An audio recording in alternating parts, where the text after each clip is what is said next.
Hello everyone, we are going to go on a hike in the desert in Death Valley today.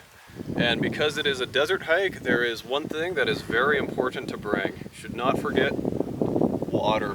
So, I'm going to put water in my backpack. Very important. And I also have water.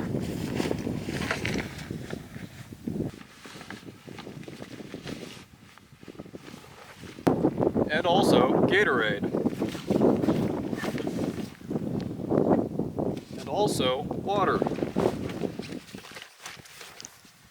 And also water. And also water.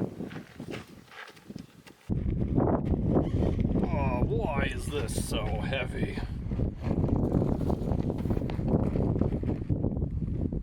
Wow, 43, you were right. Well, the goal of this trip is to hike Sandy Peak. And Sandy Peak is a 7,000 foot peak in or next to, I'm not entirely sure, Death Valley. And the cool thing about Sandy Peak is that it has a fantastic view on top. It overlooks Eureka Sand Dunes, which are the tallest sand dunes in North America. They're pretty impressive. And it also can see all the way to Mount Whitney, which is about 100 miles away.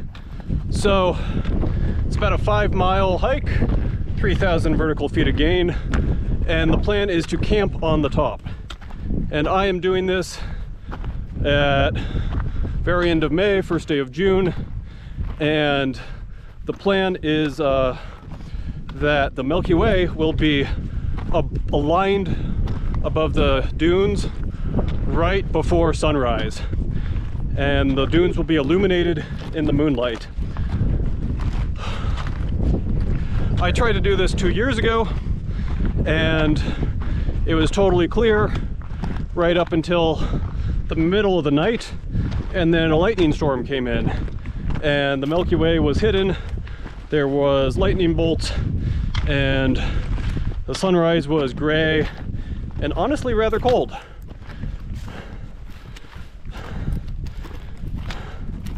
I'm here with Matt Seville, my photography hiking partner.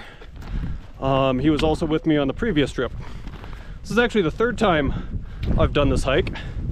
The first time was in winter actually. It had just snowed and I wanted a nice clear view all the way to Whitney. And I got up to the summit. I was by myself this time, and temperatures were in the low 20s Fahrenheit and proceeded to drop all the way to 17 degrees. And I did not have a tent. I also do not have a tent now. I did have a 0-degree bag, but my sleeping pad, which was brand new, I tested it, it was fine, but when I got up here to Sandy Peak, it had a bad hole. So every about hour, I found myself on the ground with the temperatures far below freezing. That was a pretty miserable night. So today it's hot. That's why I have so much water. It's gonna be a one-night trip, and hopefully I finally catch the Milky Way over the dunes this time. That's it. The rather demoralizing thing about this hike is that the car is visible for the entire first half. Our car is like right there, and it really compresses the distances and makes things feel very much slow. Because we hiked the same way in and out, we cached a liter of water for the return journey.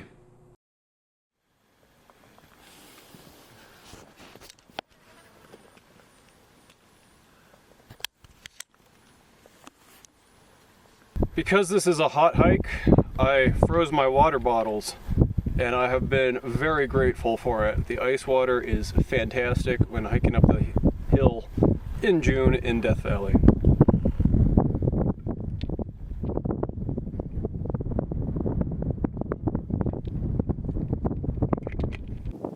Well, the summit is starting to come within view. It's just off to the left there. Basically, we're gonna just follow the ridge up, and the summit may be a tiny bit out of view, but it's sort of rounded flat to the top. It's a horny toad. Pretty cool. Don't see that very often. We put in our second cache. This time it was Gatorade for the electrolytes, just prior to the toughest section of the hike. We're to the tricky rock climb section here. Matt thinks he knows the way. We shall find out. Don't hold me to it. Oh, I will.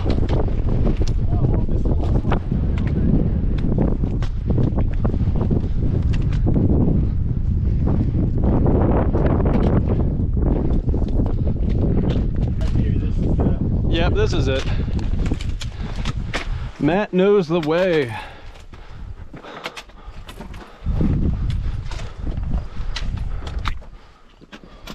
Ooh, nice turn here. Oh.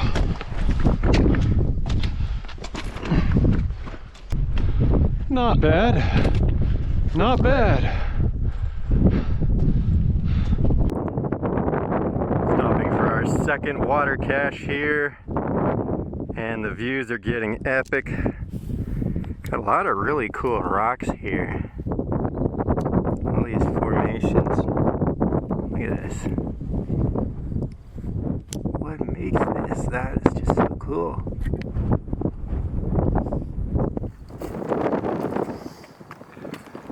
We've got our first view of the dunes.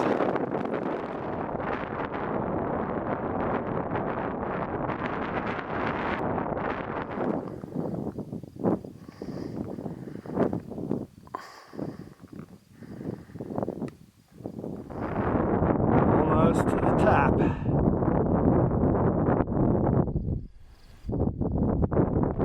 Got to the summit a lot later than I wanted. Matt is behind me somewhere, but there's the dunes. It's happening. I am exhausted. I didn't film much for the last part because I was going as fast as I could, but time to get off a couple shots before the last of the light leaves. Here's my camera case. Let's go.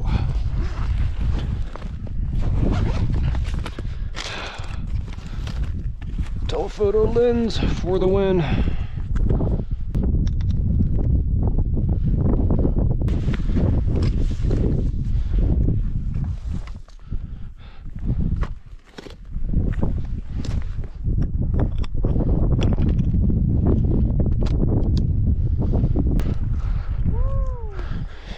There's Matt coming up. Down to the wire. Enough time for 4 photos.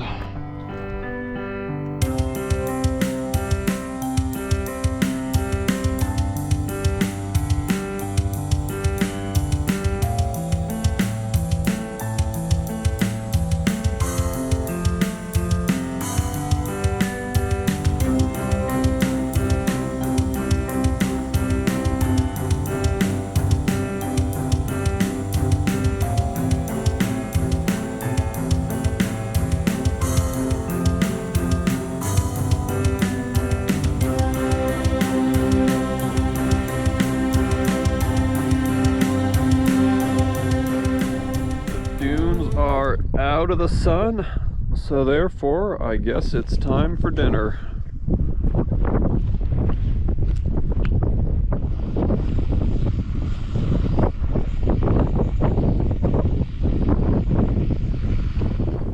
Well, that's the way we came in, just following the ridge up, and we've got a little bit of sunset colors happening. Not bad, not bad.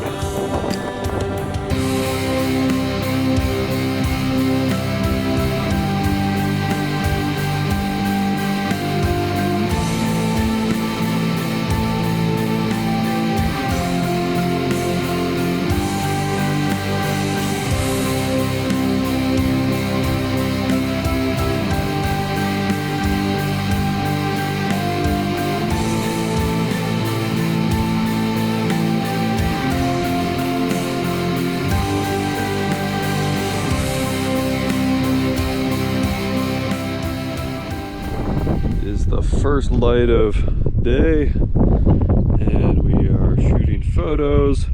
I caught the Milky Way over the dunes, although it faded into the sunrise rather earlier than I expected. It's kind of hazy, so it was disappearing over an hour before sunrise. Cooking coffee, heating coffee. I slept about 4 hours last night, so I'm talking a little slowly. Here's Matt over here.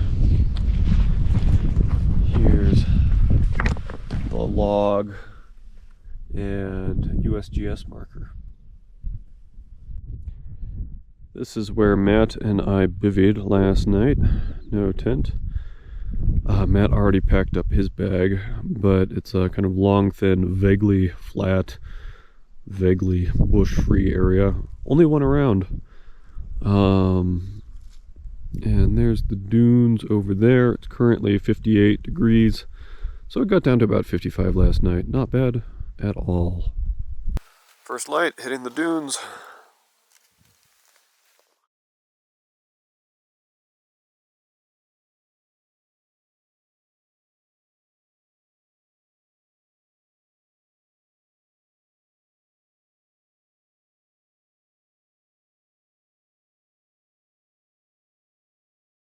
Such a cool alignment up here. There's the sand dunes. That's the Inyos. And then there's Mount Whitney right there.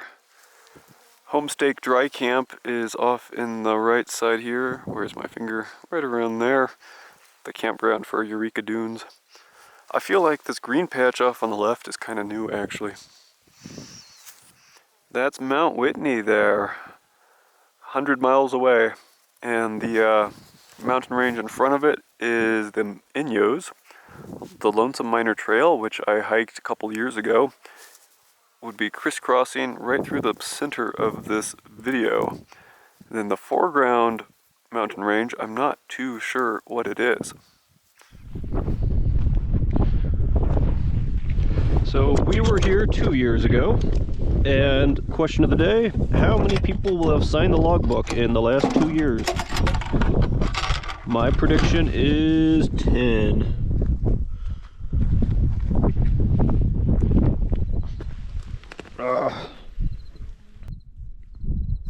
Four entries in 2 years. What?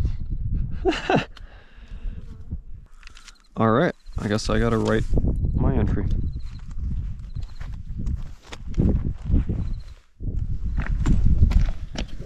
Oh wow, the backpack is a lot lighter when I don't have 15 pounds of water inside of it. I could carry this down the hill. Still have plenty of water though. Yeah, I got too much water. I gotta drink a lot or pour it out.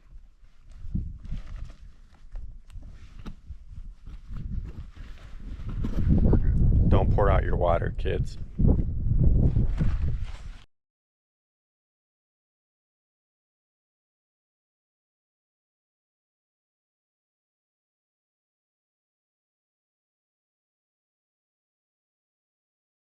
This plant is kind of trippy. Some flowers are open, and some are just like, no, I'm gonna stay closed. Do not want. Really weird.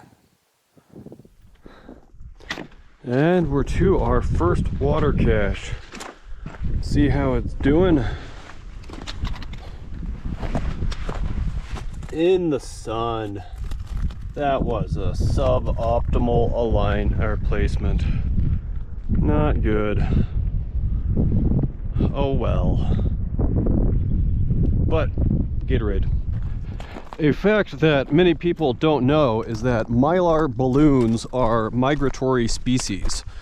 Once they escape their human owners, they migrate to Death Valley and they stay here. And they do not leave, and they sit in the bushes forever.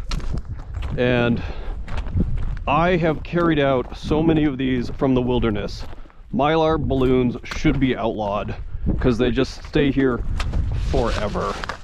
This sucks. Don't buy mylar balloons, and if you do, don't release them.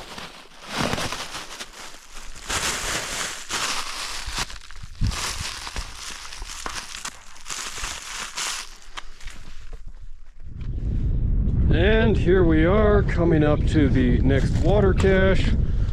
Let's see how this is. And it is sort of in the sun. Man, pay more attention next time. Learn from our mistake. But water, and the car is visible over there. It's probably about half of a pixel in the GoPro, which means we have 2 hours of hiking left, or an hour and a half maybe. I think we are almost to the, oh, there it is, right up here. It's coming into view. Have about 3/4, 2/3 of a liter of water extra, so I definitely could have been a little bit lighter, but it's better to have too much water than too little. There's Matt over there. All right, moment of truth. Oh, heck yes, frozen water. It's still good. It's worth being alive for.